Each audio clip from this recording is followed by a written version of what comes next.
നമസ്കാരം, ഞാൻ ഉമേഷ് ശിവരാമൻ. ഗൾഫ് ഫോക്കസിലേക്ക് വിശദമായി ഇപ്പോൾ വരുന്നൊരു പ്രധാനപ്പെട്ട വാർത്തയിലേക്ക്. കൊച്ചി ലഹരി മാഫിയ സംഘം 2 പേരെ തട്ടിക്കൊണ്ടുപോയെന്ന് പരാതി. കളമശ്ശേരിയിലെ ഹോസ്റ്റലിൽ താമസിക്കുന്നവരെയാണ് ബലമായി കാറിൽ കയറ്റിക്കൊണ്ടുപോയത്. ലഹരി ഉപയോഗത്തിന്റെ വിവരം എക്സൈസിന് ചോർത്തിക്കൊടുത്തതിലുള്ള വൈരാഗ്യത്തെ തുടർന്നാണ് തട്ടിക്കൊണ്ടുപോകൽ എന്ന് സംശയം. ആൻമരിയ സണ്ണിയുണ്ട് ഇപ്പോൾ കൊച്ചിയിൽ നിന്ന്. ആൻമരി, ഇത് ഏത് ഹോസ്റ്റലിൽ താമസിക്കുന്ന ആളുകളെയാണ് തട്ടിക്കൊണ്ടുപോയത്? എന്തൊക്കെ വിവരമാണ് ഇപ്പോൾ ലഭ്യമാകുന്നത്? ഉന്മേഷ്, കുസാറ്റിന് സമീപമുള്ള ഒരു സ്വകാര്യ ഹോസ്റ്റലിൽ താമസിക്കുന്ന 2 പേരെയാണ് രാത്രിയോടുകൂടി ഏകദേശം അല്പസമയങ്ങൾക്ക് മുൻപാണ് ഈ തട്ടിക്കൊണ്ടുപോയി എന്നൊരു പരാതി ഇപ്പോൾ വന്നിരിക്കുന്നത്. അത് ലഹരി മാഫിയ സംഘമാണ് തട്ടിക്കൊണ്ടുപോയത് എന്നാണ് പോലീസ് പറയുന്നത്. കാരണം കുറച്ച് നാളുകൾക്ക് മുമ്പ്, ഏകദേശം 2-3 മാസങ്ങൾക്ക് മുൻപ് ഈ 2 പേര് ഈ ലഹരി മാഫിയെ കുറിച്ച്, അതായത് കുറച്ച് ആളുകളെ കുറിച്ച് ലഹരി വിൽപ്പന നടത്തുന്നതും ഉപയോഗിക്കുന്നവരുമായ കാര്യങ്ങളെ കുറിച്ച് ഈ 2 പേര് വിവരങ്ങൾ നൽകിയിരുന്നു. ഈ വിവരം നൽകിയതിന്റെ വൈരാഗ്യമാണോ ഇത്തരത്തിലുള്ള ഒരു കാര്യത്തിലേക്ക് കടന്നിരിക്കുന്നത് എന്നൊരു സംശയമാണ് ഇപ്പോൾ പോലീസ് പറയുന്നത്. ഇന്ന് കുറച്ച് സമയങ്ങൾക്ക് മുമ്പ് ഈ ഹോസ്റ്റലിന് മുമ്പിലെത്തി ഇവരെ പുറത്തേക്ക് വിളിച്ച് അതിനുശേഷം വാഹനത്തിൽ കയറ്റിക്കൊണ്ട് പോവുകയായിരുന്നു എന്നാണ് പോലീസ് പറയുന്നത്. അതുകൊണ്ട് തന്നെ ഇവരെ നേരത്തെ പരിചയമുള്ള ആളാവാനുമുള്ള സാധ്യത വളരെ കൂടുതലാണ്. കാരണം അവിടെ മറ്റു തരത്തിലുള്ള പ്രശ്നങ്ങളൊന്നും ഉണ്ടായിരുന്നുമില്ല. പിന്നീട് ഈ സുഹൃത്തുക്കളാണ് ഇവരെ കാണാതായതിനെ തുടർന്ന് ഈ പോലീസിൽ വിവരം നൽകുന്നതും ഇങ്ങനെ 2 പേര് വന്നിരുന്നു എന്നുള്ള കാര്യം പോലീസിനോട് പറയുന്നതും പിന്നെ തുടർന്നുള്ള സ്ഥലത്തെ CCTV പരിശോധിച്ചതിന് ശേഷമാണ് ഈ രീതിയിലേക്ക് തട്ടിക്കൊണ്ടു പോകുന്നതാണ് എന്നുള്ളൊരു സംശയത്തിലേക്ക് പോലീസ് എത്തിയിരിക്കുന്നതും. അത് ഇനി ഒരു കൃത്യമായിട്ടുള്ള കാരണങ്ങളും പോലീസ് പറയുന്നുണ്ട്. അത് ഞാൻ ആദ്യമേ സൂചിപ്പിച്ചത് തന്നെയാണ്. ഈ ലഹരി മാഫിയ സംഘത്തെ കുറിച്ചുള്ള ഒരു വിവരം നൽകി അതിലൊരു മുൻവൈരാഗ്യം ഉണ്ടായിരുന്നു. ആ വൈരാഗ്യത്തെ തുടർന്ന് കുറച്ച് നാളുകളായിട്ട് ഈ 2 പേര് ഇവരുടെ ഒരു നിരീക്ഷണത്തിലായിരുന്നു. ഇവരെ നേരത്തെ മുതൽ തന്നെ അവർ നിരീക്ഷിക്കുന്നുണ്ടായിരുന്നു.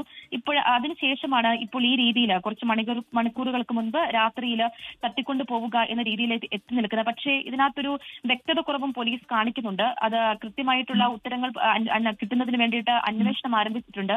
ഈ കളമശ്ശേരി മാത്രമല്ല, എറണാകുളം ജില്ലയുടെ പല ഭാഗങ്ങളിലായിട്ട് ഇപ്പോൾ പോലീസ് CCTV മറ്റു കാര്യങ്ങളും എല്ലാം അന്വേഷിച്ചുകൊണ്ടിരിക്കുകയാണ്. ഉന്മേഷ്. ആൻമരിയ സണ്ണിയാണ് കൊച്ചിയിൽ നിന്ന് വിവരങ്ങൾ നൽകിയത്. ലഹരി മാഫിയ സംഘം 2 പേരെ തട്ടിക്കൊണ്ടുപോയി എന്നുള്ള പരാതിയാണ് ഇപ്പോൾ ഉയർന്നിരിക്കുന്നത് എറണാകുളം കളമശ്ശേരിയിൽ. മറ്റ് വാർത്തകളിലേക്ക്. ഖത്തറിൽ മെയ് മാസത്തേക്കുള്ള ഇന്ധനവില ഖത്തർ എനർജി പുറത്തുവിട്ടു. ഇതനുസരിച്ച് super grade, premium grade petrol വിലയിലും ഡീസൽ വിലയിലും 10 ദിർഹത്തിന്റെ കുറവുണ്ടാകും. ഡീസൽ ലിറ്ററിന് 1 റിയാൽ 95 ദിർഹമാണ് മെയ് മാസത്തെ നിരക്ക്. അന്താരാഷ്ട്ര വിപണിയുമായി താരതമ്യപ്പെടുത്തി 2017 സെപ്റ്റംബർ മുതലാണ് ഊർജ്ജ വ്യവസായ മന്ത്രാലയവുമായി ചേർന്ന് ഖത്തർ എനർജി എല്ലാ മാസവും പുതുക്കിയ ഇന്ധന നിരക്കുകൾ പ്രഖ്യാപിക്കാൻ തുടങ്ങിയത്. ഖത്തറിൽ കുറ്റകൃത്യങ്ങളോ ഏതെങ്കിലും തരത്തിലുള്ള സംശയാസ്പദമായ പ്രവർത്തനങ്ങളോ ശ്രദ്ധയിൽപ്പെട്ടാൽ മെട്രാഷ് മൊബൈൽ ആപ്ലിക്കേഷൻ വഴി അധികൃതരെ വിവരമറിയിക്കാമെന്ന് ആഭ്യന്തര മന്ത്രാലയം. രാജ്യത്തിന്റെ പൊതുസുരക്ഷ ഉറപ്പുവരുത്താനും നടപടികൾ വേഗത്തിലാക്കാനും ഇതുവഴി കഴിയും. കുറ്റകൃത്യങ്ങളുമായി ബന്ധപ്പെട്ട വിവരങ്ങൾ ക്രിമിനൽ എവിഡൻസ് ആൻഡ് ഇൻഫർമേഷൻ ഡിപ്പാർട്ട്മെന്റിലേക്ക് വേഗത്തിലും എളുപ്പത്തിലും എത്തിക്കാൻ ലക്ഷ്യമാക്കിയാണ് ആഭ്യന്തര മന്ത്രാലയം ഇതിനുള്ള സൗകര്യം ഒരുക്കിയത്. 24 USA നാലാം ഭൗമദിന ആഘോഷങ്ങൾ ചിക്കാഗോയിൽ നടന്നു. പ്രമുഖ സംഘടനകളായ Seva USA, NSS of Chicago, Sakhi തുടങ്ങിയവ സഹകരിച്ചു. പ്രകൃതി സംരക്ഷണ മുദ്രാവാക്യവുമായി സീ ടു സ്കൈ വോളണ്ടിയേഴ്സ് ആഘോഷങ്ങൾ സംഘടിപ്പിച്ചു. 24 USA പ്രൗഡ് പ്രൊജക്റ്റായ സീ ടു സ്കൈ തുടർച്ചയായ 4ാം വർഷത്തിലേക്ക്. ഇതിൽ പങ്കാളികളാവാൻ ഇല്ലിനോയിലെ പ്രമുഖ സംഘടനകളായ NSS ഓഫ് ഷിക്കാഗോയുടെ women's forum Sakhi, Seva USA, ഒപ്പം നേപ്പവിൽ അറോറ ഏരിയയിലെ ഒട്ടേറെ മാതാപിതാക്കളും കുഞ്ഞുങ്ങളും പങ്കെടുത്തു. പൊതുജന പങ്കാളിത്തവും പ്രാദേശിക പ്രസക്തിയുള്ള പ്രവർത്തനങ്ങളും ഒത്തിണക്കി മുന്നേറുന്ന 24 USA one of the most successful പ്രൊജക്റ്റാണ് സീ ടു സ്കൈ. പദ്ധതിയുടെ ഭാഗമായി trail cleanup April 27 Illinois prairie path Aurora Naperville location വേദിയായി. അമേരിക്കയിലെ പ്രമുഖ സംഘടനകളായ Seva USA, NSS of Chicago, women's forum Sakhi, ഒപ്പം തദ്ദേശീയരായ ഒട്ടേറെ മാതാപിതാക്കളും കുഞ്ഞുങ്ങളും സീ ടു സ്കൈ പ്രൊജക്റ്റിൽ 24 USA അണിനിരന്നു. ഇലിനോയ് പ്രയറി പാത്തിനെ പ്രതിനിധീകരിച്ച് മിസ്റ്റർ കെൻ ജോസഫ് വോളണ്ടിയേഴ്സിനോട് പ്രകൃതി സംരക്ഷണത്തിന്റെ ആവശ്യകതയെപ്പറ്റി സംസാരിച്ചു. സീ ടു സ്കൈ പ്രൊജക്ടിന്റെ ഇലിനോയ് റീജിയണൽ കോർഡിനേറ്റേഴ്സായ പോൾ ജോസഫ്, അഞ്ജലി രാജേഷ്, മായങ്ക് ഗുപ്ത എന്നിവർ സമൂഹത്തിന് മാതൃകയായി പ്രവർത്തിക്കുന്ന ഓരോ സീ ടു സ്കൈ വോളണ്ടിയേഴ്സിനോടും നന്ദി അറിയിച്ചു. Sakhi is extremely happy to be with the 24 News and their Sea to Sky program, and it is really important to clean up our environment and make our earth a great place to. It was good initiative from 24 and we as part of Seva are happy to coordinate with you. So yeah, thank you.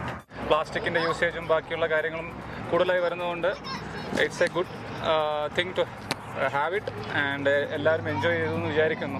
See to sky പ്രോജക്റ്റിന് വേണ്ടി Illinois ഷിക്കാഗോയിൽ നിന്നും Jithin D കുറുപ്പിനോടൊപ്പം Anjali Muraleedharan, 24 USA. ഒഹോയിലെ കൊളംബസിൽ 24 USA sea to sky പരിപാടിയുടെ ഭാഗമായി നടന്ന ഭൗമദിന ആഘോഷങ്ങൾക്ക് central Ohio Malayali association youth wing നേതൃത്വം നൽകി. പ്രകൃതി സംരക്ഷണ ബോധവൽക്കരണം ഉൾപ്പെടെയുള്ള പരിപാടികൾ സുധീഷ് വാസുദേവൻ ഏകോപിപ്പിച്ചു. നമസ്കാരം, ഞാൻ സുധീഷ് വാസുദേവൻ. നമ്മളിപ്പോൾ നിൽക്കുന്നത് ഒഹായോയിലെ കൊളംബസിലാണ്. ഒഹായോയിലെ കൊളംബസിൽ 24 ന്യൂസിൻ്റെ സീ ടു സ്കൈ പ്രോഗ്രാമും സെൻട്രൽ ഒഹായോ മലയാളി അസോസിയേഷൻ്റെ യൂത്ത് വിങ്ങും ആയി ചേർന്നിട്ട് നോർത്ത് വെസ്റ്റ് ചർച്ചിൻ്റെ ഒരു ഗാർഡൻ 2025 എർത്ത് ഡേ സെലിബ്രേഷൻസിൻ്റെ ഭാഗമായിട്ട് നമ്മൾ ഈ ഗാർഡൻ സെറ്റ് ചെയ്യുന്നു.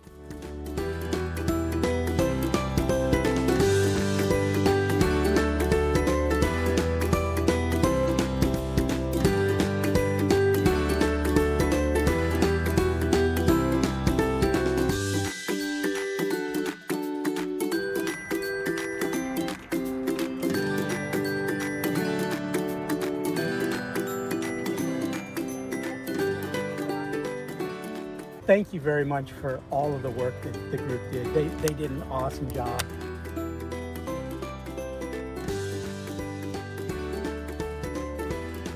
And it makes a difference for the whole rest of the year in the garden. So yeah, they worked the whole time, full of energy, and got a lot done. We're really appreciative. So thank you. Really enjoyed it. You know, it's a very good experience for them as well. The amazing team, they worked so hard today. Yeah. I hope they come back and visit and see the progress and how the garden has grown throughout the season.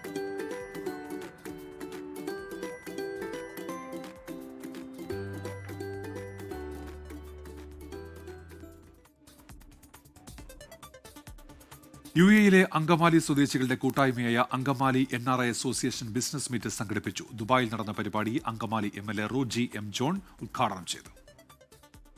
പരസ്പരം കൈകോർത്ത് അറിവുകളും അവസരങ്ങളും കൈമാറി സംരംഭകർക്ക് കൂടുതൽ ശക്തമായി മുന്നോട്ട് പോകാനുള്ള അവസരമൊരുക്കുക എന്ന ഉദ്ദേശത്തോടെയാണ് വ്യത്യസ്തമായ പരിപാടി അങ്കമാലി NRI അസോസിയേഷൻ സംഘടിപ്പിച്ചത്.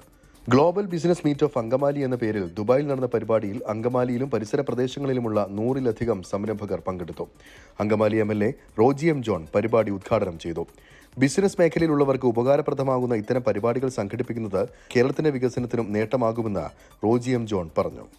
അങ്കമാലിയുമായി ബന്ധപ്പെട്ടുകൊണ്ട് നടത്താവുന്ന ബിസിനസ്സുകൾ, നാട്ടിലേക്ക് കൂടുതൽ ഇൻവെസ്റ്റ്മെന്റ് ആകർഷിക്കാൻ വേണ്ടിയിട്ടുള്ള പരിപാടികൾ, അതുപോലെ തന്നെ അങ്കമാലിക്കാരായിട്ടുള്ള ലോകത്തിന്റെ വിവിധ കോണുകളിൽ ഉള്ള സക്സസ്ഫുൾ ആയിട്ടുള്ള ബിസിനസ്സുകാർ, അവരെല്ലാം കൂട്ടിയോജിപ്പിക്കുന്ന ഒരു പ്ലാറ്റ്ഫോം തീർച്ചയായിട്ടും വളരെ നോവലായിട്ടുള്ള ഒരു ഐഡിയ തന്നെയാണ്. അത് വളരെ ഗുണകരമായിട്ടുള്ള ഒന്നാണ്.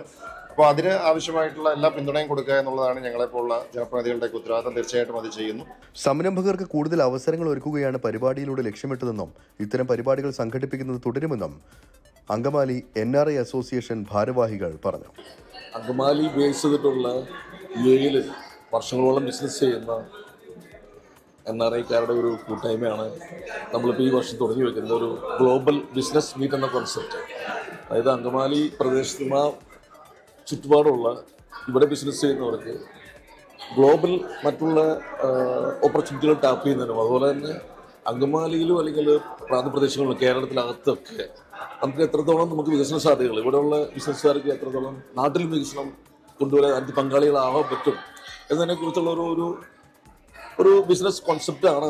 അങ്കമാലി അതിൻ്റെ പരിസരത്തുള്ള ഒരു 12 പഞ്ചായത്ത്, അത്രയും പഞ്ചായത്തുകളിലുള്ള ഒരുപാട് ബിസിനസ്സുകാർ ലോകത്തിൻ്റെ വിവിധ മേഖലകളിൽ ബിസിനസ് ചെയ്യുന്നവരായിട്ടുണ്ട്. അപ്പോൾ അവർക്ക് കണക്ട് ചെയ്യാനായിട്ടുള്ള ഒരു പ്ലാറ്റ്ഫോം നിലവിലില്ല. പല രീതിയിലും അങ്കമാലിയിലുള്ളവർ അവർ കണക്ട് ചെയ്യുന്നുണ്ട്, ഇവിടെ ഉള്ളവർ ഇവിടെ കളക്ട് ആവുന്നുണ്ട്. പക്ഷെ നമ്മൾ ചിന്തിച്ചത് GCCയിലുള്ളവരെയും UAEയിലുള്ളവരെയും അങ്കമാലിയിലുള്ളവരെയും ഒരുമിച്ച് ഒരു പ്ലാറ്റ്ഫോമിൽ കൊണ്ടുവന്നു. ഉപദേശക സമിതി അംഗങ്ങളായ ഔസേപ്പച്ചൻ തെക്കേടത്ത്, തോമസ് കോരത്ത്, സ്റ്റിജോ കല്ലറയ്ക്കൽ, ജോൺ പുത്തൻ, ഷാജു തോമസ് എന്നിവർ ബിസിനസ് മീറ്റിന് നേതൃത്വം നൽകി. ഡോക്ടർ സോഹൻ റോയ് പരിപാടിയുടെ മുഖ്യാതിഥിയായിരുന്നു. 24 Dubai. World Malayali council Dubai പ്രൊവിൻസിന്റെ പുതിയ ഭരണസമിതി ദുബായ് ഇന്ത്യൻ കോൺസൽ ജനറലുമായി കൂടിക്കാഴ്ച നടത്തി. ദുബായിലുള്ള ഇന്ത്യൻ സമൂഹത്തിന് ഉന്നമനത്തിനായി വിവിധ മേഖലകളിൽ ഒരുമിച്ച് പ്രവർത്തിക്കാമെന്ന് കോൺസുൽ ജനറൽ സതീഷ് കുമാർ ശിവ പറഞ്ഞു. കഴിഞ്ഞ ദിവസം ദുബൈയിൽ നടന്ന ജനറൽ ബോഡി യോഗത്തിലാണ് പ്രസിഡന്റായി ജോൺ ഷാരി, ചെയർമാനായി ഷാബു സുൽത്താൻ, സെക്രട്ടറിയായി റജി ജോർജ് എന്നിവർ സ്ഥാനമേറ്റത്. ട്രഷററായി John K Baby, vice president അഡ്മിനായി സന്തോഷ് വർഗീസ്, വിമൻസ് ഫോറം പ്രസിഡന്റായി ഷബ്ന സുധീർ എന്നിവരും തെരഞ്ഞെടുക്കപ്പെട്ടു. ഒമാനിലെ ലുലു ഹൈപ്പർ മാർക്കറ്റുകളിൽ നടന്ന ഡ്രീം ഡ്രൈവ് ക്യാമ്പയിനിലെ വിജയികൾക്കുള്ള സമ്മാനങ്ങൾ കൈമാറി. ബോഷർ ലുലു ഹൈപ്പർ മാർക്കറ്റിൽ നടന്ന സമ്മാനദാന ചടങ്ങിൽ ലുലു ഗ്രൂപ്പ് മാനേജ്മെന്റ് പ്രതിനിധികളും നിസാൻ ടീമും പങ്കെടുത്തു. 8 ഭാഗ്യശാലികൾക്ക് നിസാൻ പാത്ത്ഫൈൻഡർ കാറുകളാണ് ഗ്രാൻഡ് പ്രൈസായി ലഭിച്ചത്. മറ്റ് 40 വിജയികൾക്ക് ആകർഷകമായ നിരവധി സമ്മാനങ്ങളും നൽകി. ഈ വർഷത്തെ ഡ്രീം ഡ്രൈവ് പ്രൊമോഷൻ ഉപഭോക്താക്കളിൽ നിന്ന് മികച്ച പ്രതികരണമാണ് ലഭിച്ചതെന്നും ഇതിൽ സന്തോഷമുണ്ടെന്നും Lulu Oman director K Shabeer പറഞ്ഞു. റമദാൻ, ഈദ് എന്നിവയുടെ ഭാഗമായിട്ടാണ് ഒമാനിലെ ലുലു ഹൈപ്പർ മാർക്കറ്റുകളിൽ ഡ്രീം ഡ്രൈവ് പ്രൊമോഷൻ ക്യാമ്പയിൻ നടന്നത്. കേരള സമാജം റാസൽ ഖൈമയുടെ നേതൃത്വത്തിൽ എല്ലാ വർഷവും വനിതാ ദിനത്തോടനുബന്ധിച്ച് നടത്തിവരുന്ന വളകിലുക്കം പരിപാടി മെയ് 3 ഇന്ത്യൻ അസോസിയേഷൻ ഹാളിൽ നടക്കും. കുട്ടികളുടെയും വനിതകളുടെയും കലാപരിപാടികൾ, മലയാളി മംഗ മത്സരം, ഗാനമേള എന്നിവ നടക്കും. പരിപാടികളുടെ ഭാഗമായുള്ള മെഹന്തിടൽ മത്സരം മെയ് 2 റാസൽ ഖൈമയിലെ സഫാരി മാളിൽ വൈകിട്ട് 5 മണിക്കാണ് പരിപാടി നടക്കുകയെന്ന് സംഘാടകർ അറിയിച്ചു. റിയാദ് കേന്ദ്രമായി പ്രവർത്തിക്കുന്ന മൈത്രി കരുനാഗപ്പള്ളി കൂട്ടായ്മ 20ാം വാർഷികത്തോടനുബന്ധിച്ച് മൈത്രി കാരുണ്യഹസ്തം പരിപാടി സംഘടിപ്പിച്ചു. കരുനാഗപ്പള്ളിയിൽ നടന്ന പരിപാടിയിൽ അർബുദബാധിതരായ 200 പേർക്ക് 10,000 രൂപ വീതം സഹായധനം വിതരണം ചെയ്തു. പ്രമുഖ ക്യാൻസർ രോഗ വിദഗ്ധൻ ഡോക്ടർ വി.പി. ഗംഗാധരൻ ക്യാൻസറിനെ പേടിക്കേണ്ട എന്ന വിഷയം അവതരിപ്പിച്ചു. സാംസ്കാരിക പരിപാടി മന്ത്രി ജെ ചിഞ്ചുറാണി ഉദ്ഘാടനം ചെയ്തു. ജീവകാരുണ്യ മേഖലയിൽ നിരവധി സംഭാവനകൾ നൽകിയിട്ടുള്ള മൈത്രിയെ മന്ത്രി ജെ ചിഞ്ചുറാണി അഭിനന്ദിച്ചു. സാമ്പത്തിക സഹായത്തിന്റെ വിതരണോദ്ഘാടനം ഡോക്ടർ വി.പി. ഗംഗാധരൻ നിർവഹിച്ചു. പ്രസിഡന്റ് റഹ്മാൻ മുനമ്പത്ത് അധ്യക്ഷനായിരുന്നു. CR മഹേഷ് MLA മുഖ്യപ്രഭാഷണം നടത്തി. ഡോക്ടർ സുജിത് വിജയംപിള്ള MLA, മുൻ MP advocate AM Arif, Gandhibhavan secretary managing ട്രസ്റ്റിയുമായ ഡോക്ടർ പുനലൂർ സോമരാജൻ, R രാജശേഖരൻ, നസീർ ഖാൻ എന്നിവർ പ്രസംഗിച്ചു. മൈത്രി അഡ്വൈസറി ബോർഡ് ചെയർമാനും ജനറൽ കൺവീനറുമായ ഷംനാഥ് കരുനാഗപ്പള്ളി സ്വാഗതവും ട്രഷറർ സാദിഖ് കരുനാഗപ്പള്ളി നന്ദിയും പറഞ്ഞു. IPL-ൽ Chennai super kings play off കാണാതെ പുറത്ത്. നിർണായക മത്സരത്തിൽ പഞ്ചാബിനോട് 4 വിക്കറ്റിന് തോറ്റു. ചെന്നൈ ഉയർത്തിയ 190 റൺസ് വിജയലക്ഷ്യം 2 പന്തുകൾ ബാക്കി നിൽക്കെ പഞ്ചാബ് മറികടന്നു. അർദ്ധ സെഞ്ചുറി നേടിയ നായകൻ ശ്രേയസ് അയ്യരും പ്രഭ് സിമ്രാനുമാണ് വിജയശില്പികൾ. ചെപ്പോക്ക് സ്റ്റേഡിയത്തിൽ നിന്ന് മുഹമ്മദ് റഹീസ് തയ്യാറാക്കിയ റിപ്പോർട്ടിലേക്ക്.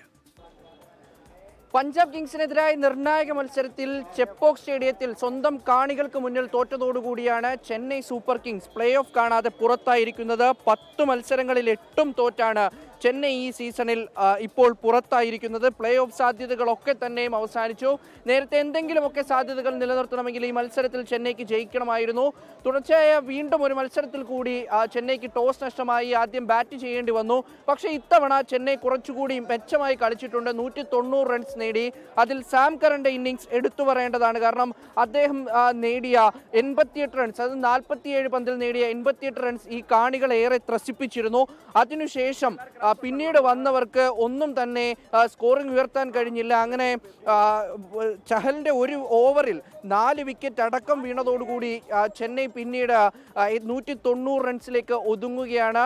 അങ്ങനെ 191 റൺസ് വിജയലക്ഷ്യവുമായി ഇറങ്ങിയ പഞ്ചാബിന് ഒരിക്കൽ കൂടി അവരുടെ നായകൻ ശ്രേയസ് അയ്യരും ഒപ്പം തന്നെ പ്രഭ് സിമ്രാൻ സിംഗും അർദ്ധ സെഞ്ചുറി നേടി വളരെ മികച്ച രീതിയിൽ അവരെ മുന്നോട്ട് കൊണ്ടുപോയി. അങ്ങനെ ഒടുവിലൊരു ചെറിയ ഫിനിഷിംഗ് പോരായ്മയൊക്കെ ഉണ്ടായെങ്കിലും അവർ അത് 2 പന്ത് ബാക്കി നിൽക്കെ മത്സരം വിജയിച്ചു. അങ്ങനെ ചെന്നൈ പുറത്തായിരിക്കുന്നു. തുടർച്ചയായ 2ാം തവണയാണ് ചെന്നൈ പ്ലേ ഓഫ് കാണാതെ IPL-ൽ നിന്ന് പുറത്താകുന്നത്.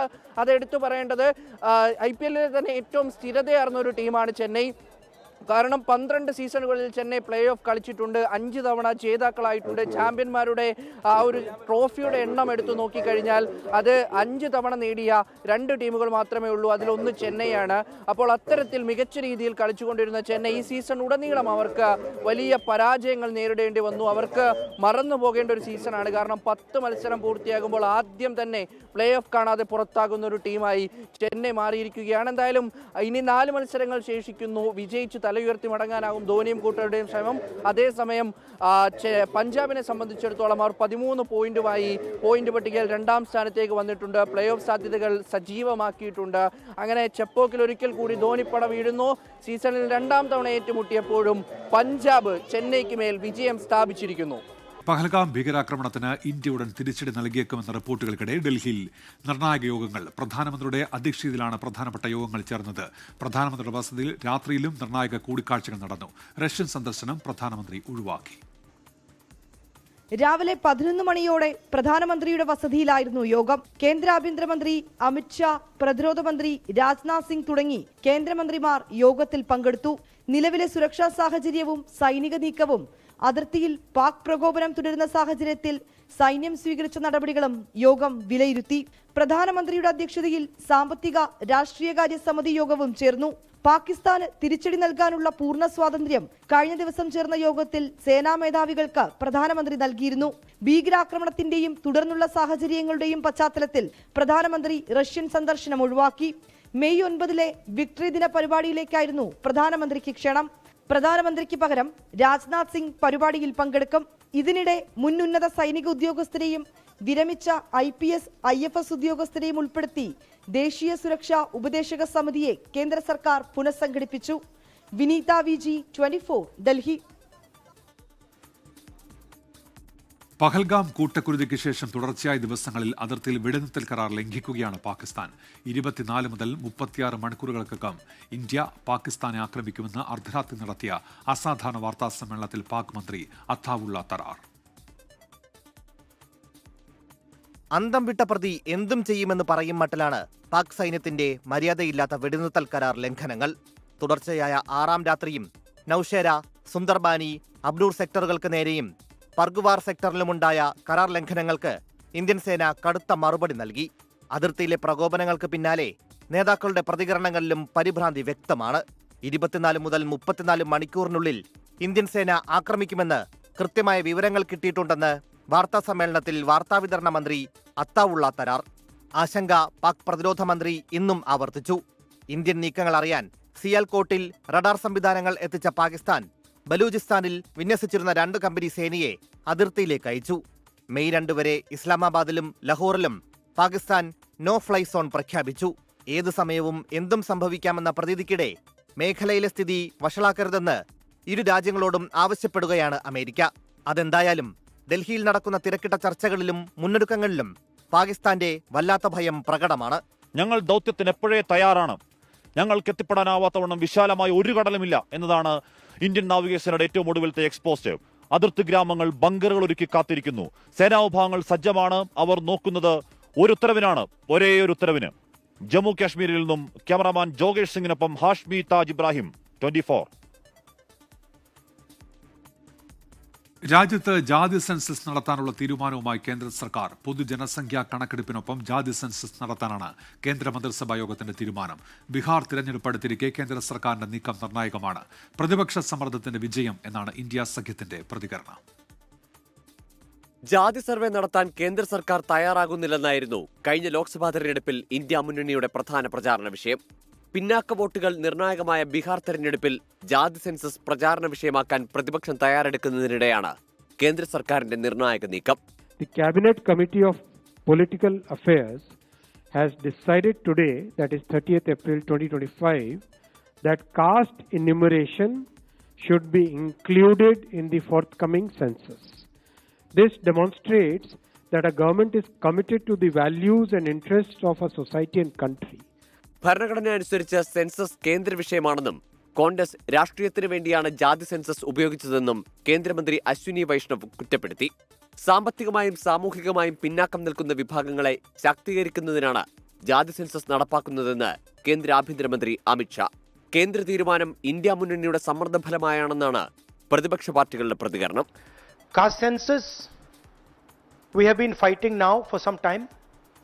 Government has opposed. For some reason, we don't understand what that reason is. They have suddenly decided to do it. We welcome that.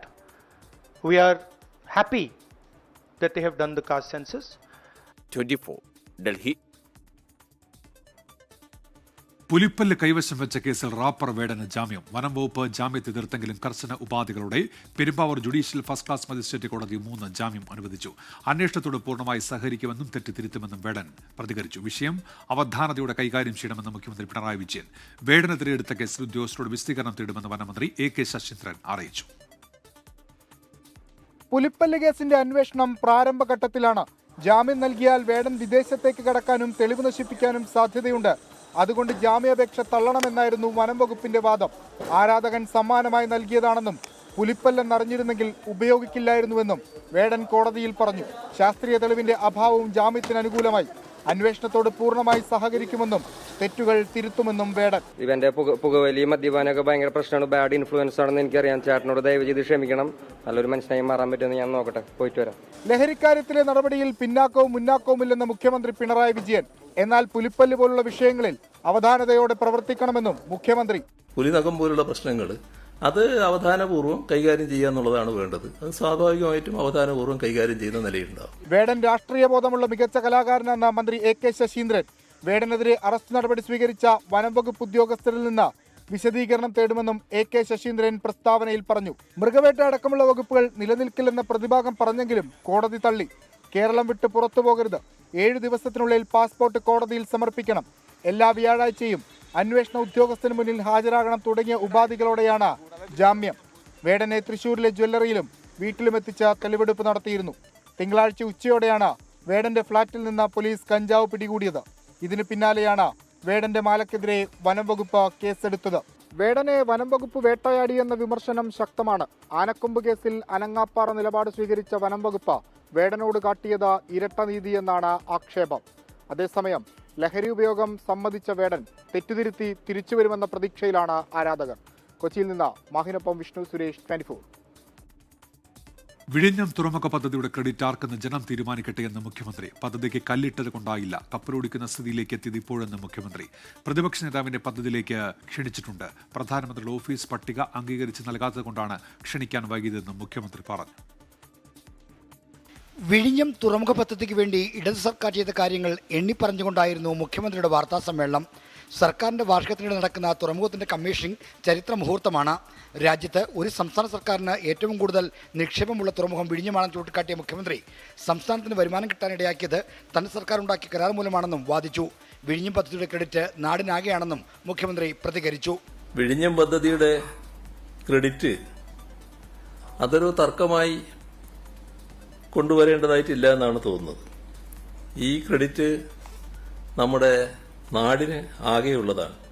പ്രതിപക്ഷ നേതാവിനെ കമ്മീഷൻ ചടങ്ങിലേക്ക് ക്ഷണിക്കാൻ വൈകുന്നതിനെപ്പറ്റി മുഖ്യമന്ത്രി പ്രതികരിച്ചു. പ്രധാനമന്ത്രി കൂടി പങ്കെടുക്കുന്ന പരിപാടിയാകുമ്പോൾ പ്രധാനമന്ത്രിയുടെ ഓഫീസ് കൂടി അംഗീകരിച്ച് വന്നതിന് ശേഷമാണ് ഫൈനൽ രൂപം വരിക. ഈ ക്ഷണം ആദ്യം എല്ലാവർക്കും ചെല്ലുന്നില്ലല്ലോ, ക്ഷണം ചെല്ലുന്നത് അവസാനമാണല്ലോ. ഇത് അംഗീകരിച്ച് വന്നാൽ മാത്രമാണല്ലോ. ഞങ്ങൾ ഏതായാലും അദ്ദേഹത്തെ സ്വാഗതം ചെയ്യുക തന്നെയാണ് ആ പരിപാടി. ഇനിയും അദ്ദേഹത്തിന് മനസ്സ് മാറ്റി ഈ പരിപാടിയിൽ പങ്കെടുക്കാവുന്നതാണ്.